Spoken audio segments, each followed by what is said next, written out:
All right. Hello, everybody. Welcome. It's kickoff really to talk with Congressman Ted Budd of the North Carolina's 13th District. This is myself, Tom Fletcher. I'm the Deputy Director of Government Affairs and Americans for Prosperity. I'm joined by Tyler Boyd, our Deputy State Director in North Carolina. And the man of the hour joining us is Congressman Ted Budd. We really appreciate him taking time out of what I know is a busy time off and on Capitol Hill. And really excited to kind of talk about what's going on there. And if you can kind of peel the curtain back on kind of, what they're doing in DC and kind of looking towards what other things might be coming down the pike. So with that, I'm going to give a brief bio of the congressman, and then we'll jump right in if that's okay with everybody. Mm-hmm. Sounds great. So, Congressman Ted Budd represents North Carolina's 13th district and is in his third term. He sits on the Financial Services Committee, where he uses his real world experience to roll back the restrictive regulations to strangle job creation in our country. Working at a young age on his family's cattle and chicken farm and for their janitorial and landscaping business, he learned the importance of work ethic and common sense decision making. Congressman Budd and his wife have 3 children. They live in Davie County, North Carolina. He holds an MBA from Wake Forest University and a master's in educational leadership from Dallas Theological Seminary. So, Congressman, let me set the scene here for a second. We are here right now on February 16th, 2021. Less than 2 months ago, Congress passed nearly $1 trillion package. Earlier in 2020, they passed a multi-trillion-dollar package of COVID relief of a COVID relief bill. So now all of a sudden we feel there's another $2 trillion package. This is all starting to add up, I know. That includes state and local bailouts, $15 minimum wage, billions to transit agencies. Can you give us an update on what is going on really on Capitol Hill and kind of give us the state of play, the latest, if you will? I'm going to kind of bring it down and then we can zoom back out for a minute. So you mentioned in the note there that I serve on the Financial Services Committee. Awesome committee to be on. I mean, it really sits at the hub of where people live and where their money gets deposited into and how they live the rest of their lives. So I really love working on that. But when they do this reconciliation type bill, which means they could pass it with 51 votes in the Senate, they have to parcel it out to every committee, and then each committee finds areas, hopefully, to offset spending. So it's really a bit of a ruse here. So they're going to increase spending. I mean, it's $1.9 trillion, but we got to, under leadership on my committee, it's Maxine Waters, and we're looking for our $900 billion. It's about $70 billion in our section that we're looking for. So they have all these wish list things that pertain to the financial services. And we say, well, what does this have to do with COVID? And they go, well nothing. And then they, well, how about we just do the part, like, what can we do to get vaccinations rolled out more effectively, or increase production there, or open schools and those sorts of things? And they're like, well, nothing. And so I said, well, why don't we just do the stuff that actually we're naming the bill for, and that's COVID relief.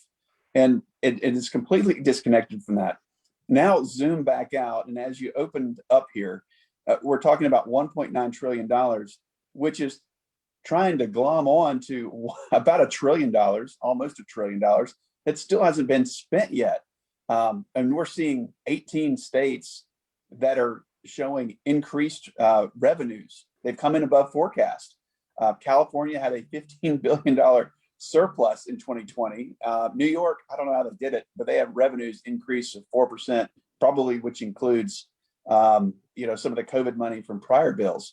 But why add this more? I think they're just using it as a Trojan horse for a lot of other bad ideas, which slow the reopening and slow the recovery of the United States.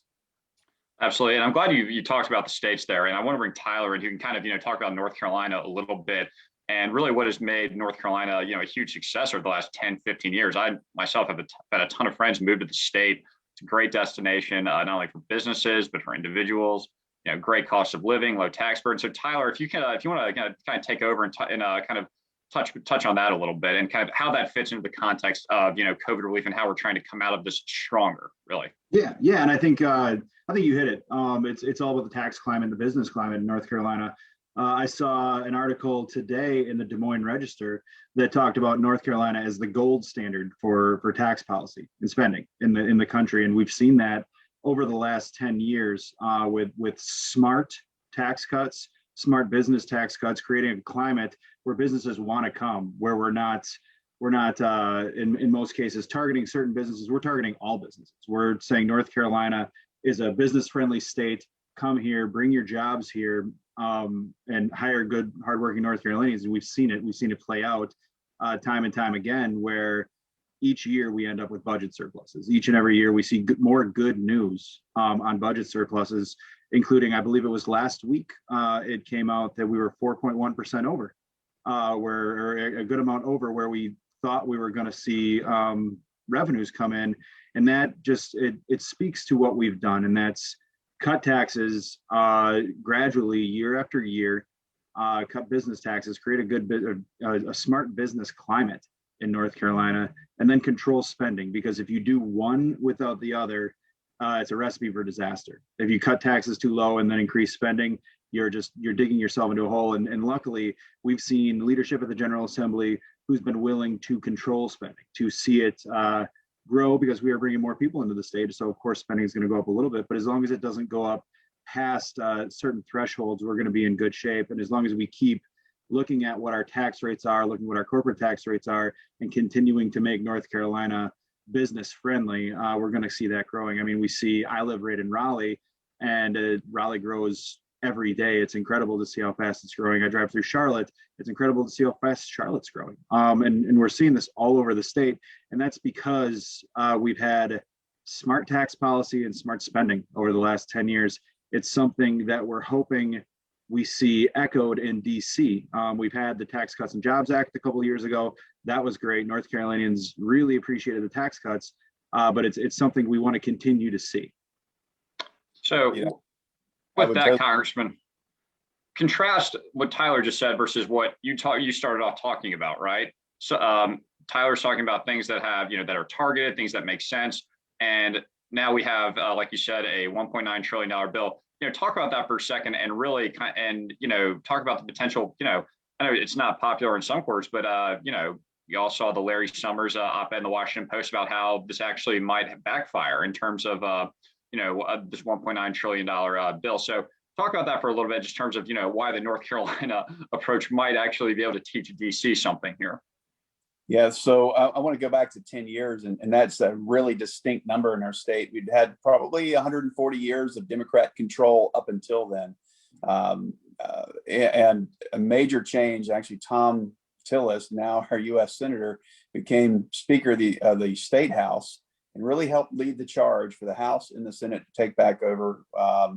And I think that really helped smartly kind of wind our taxes down and increase our revenues. It was a great attractant to bring a lot of businesses here to grow our state. And I just think we've had a real formula for success.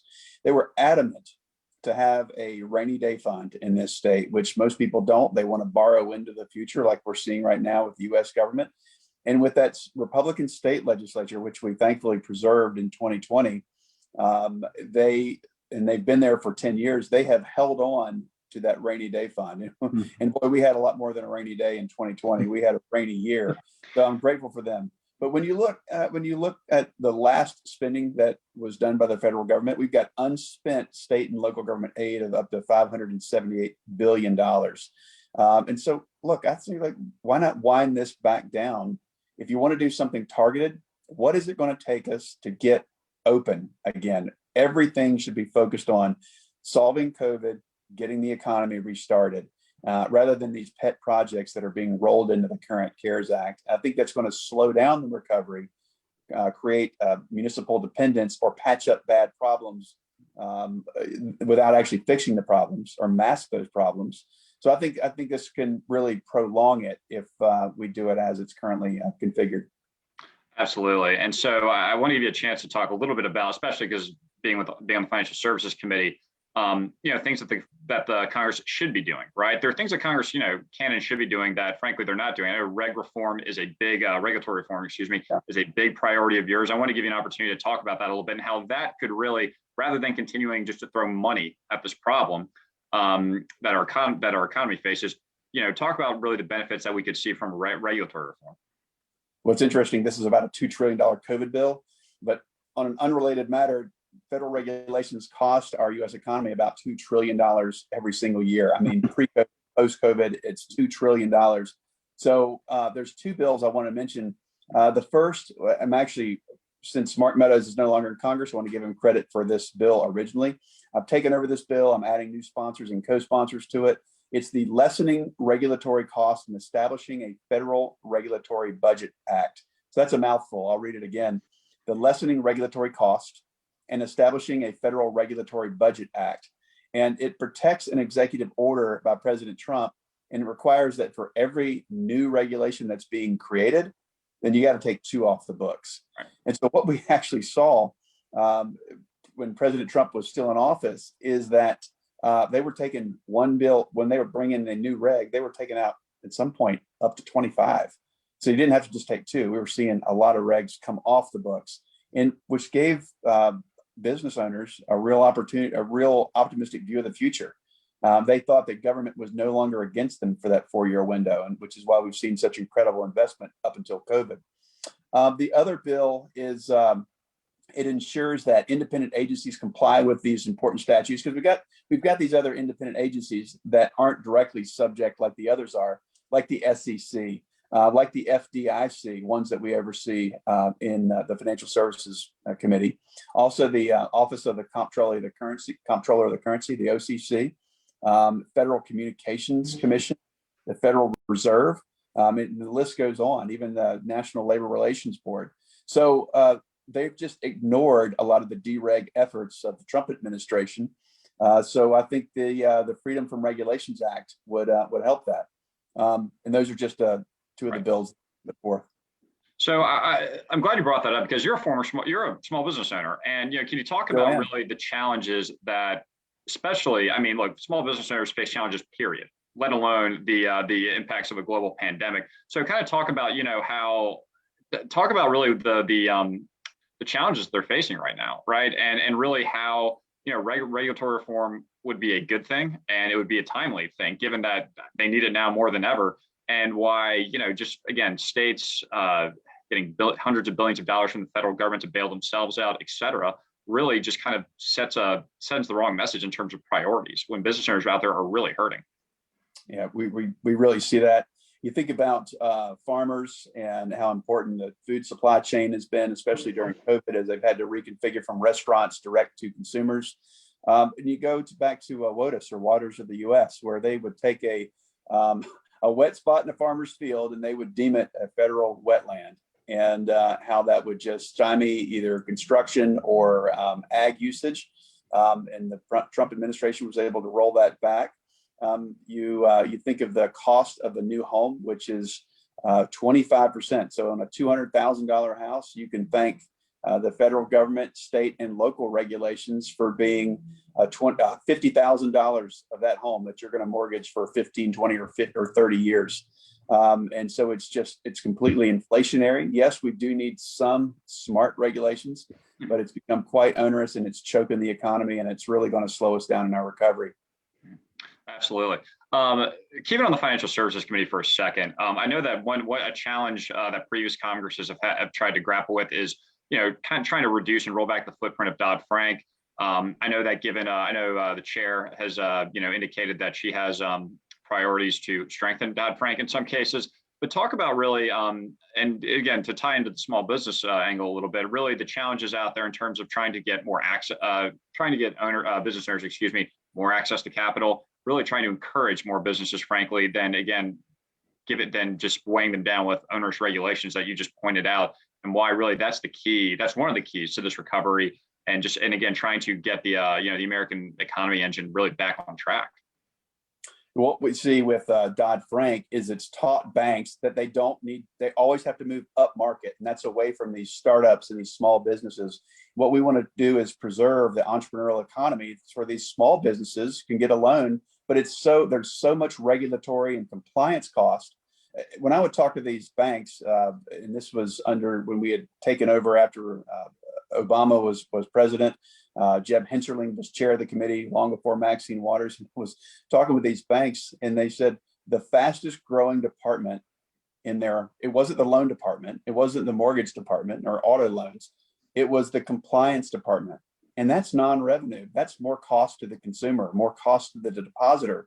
And so what we need to do is we have to streamline that. Yes, we want honest dealers here. And I think by and large, we have that, and we have to deal with the very few bad actors, but there's so much regulatory compliance that it's essentially forcing people to have to not even start. It's sawing the bottom rungs off the ladder for those who want to get into the economy, for those who want to borrow a few $1,000s to start a landscaping business or a janitorial, the background I came from.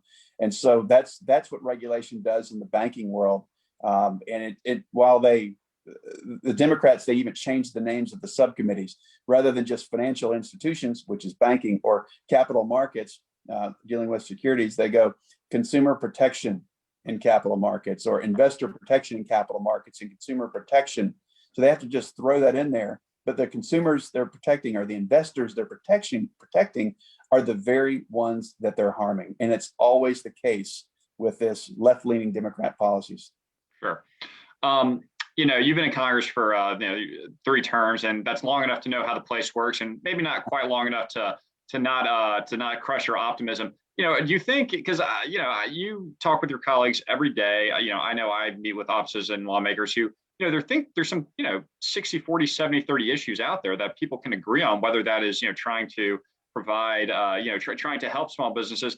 Are you, I know it's early and we're only a month into this Congress, have you had any of those conversations, or do you think that there's any willingness to try and work on things together, or what's your read on that so far? And I know it's early.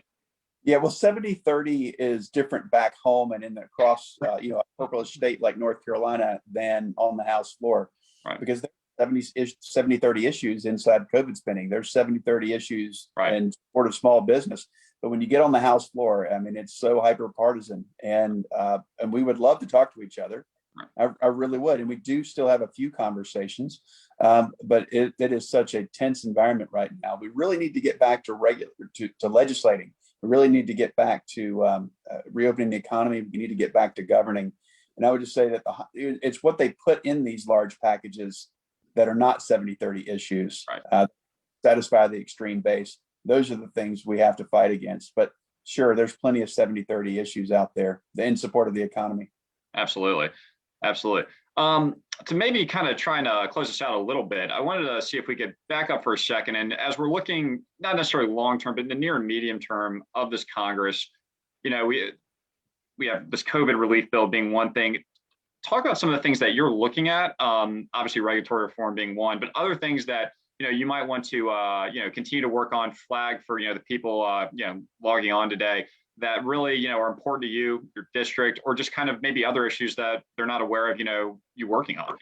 I know that's a lot of things. I really want to be a champion, and many of my colleagues all on my side of the aisle will be, and maybe a few on the other side of the aisle that are in support of election integrity, not just the name of it. I'm very concerned about HR 1, which is any bill that's got a number on it, like HR 1 through 10 are the Democrats' priority House bills. And HR 1 is all about locking down their majority, using taxpayer funding to support campaigns. And I'm just completely against that. One, it's expensive for the taxpayer, and 2, it just doubles down on the lack of fairness, and it tilts the scales and towards incumbency. And we need to allow challengers in Congress. So I'm very concerned about election integrity and HR 1. Voter ID, which very often is a local issue. I don't know where AFP stands on that as a priority, but I think it's the linchpin for the future. Well, I'm glad you mentioned HR 1. We are way out in front on that issue. Obviously, I think you highlighted some of the concerns that not only we have, but I think organizations all over the country have, frankly, in terms of what it does. So I'm glad you mentioned that. There are 2 other things that I would just flag for the audience, the things that we're really working on actively. Another one being the PRO Act, Protecting the Right to Organize Act, which essentially would repeal every state that has a right to work law. Does a really very troubling development there. That's something that I would flag for the audience, and as well. And you and Tyler have hit on this already. Is some of the rollbacks that we can be expecting potentially from this Congress. It's especially on the Tax Cut and Jobs Act front. I know that was something that you yourself fought very hard for, and a lot of your fellow colleagues did. And the messaging, sorry, coming out of the White House and the Congress isn't exactly encouraging on that front. So I would also just throw that out there as well as something that we really need to be concerned about in terms of any rollbacks of that.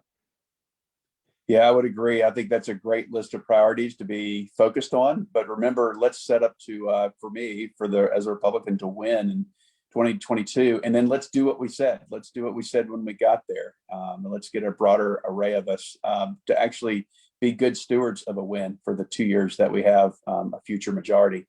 And this is the thinnest majority that the Democrats have had since the late 1800s.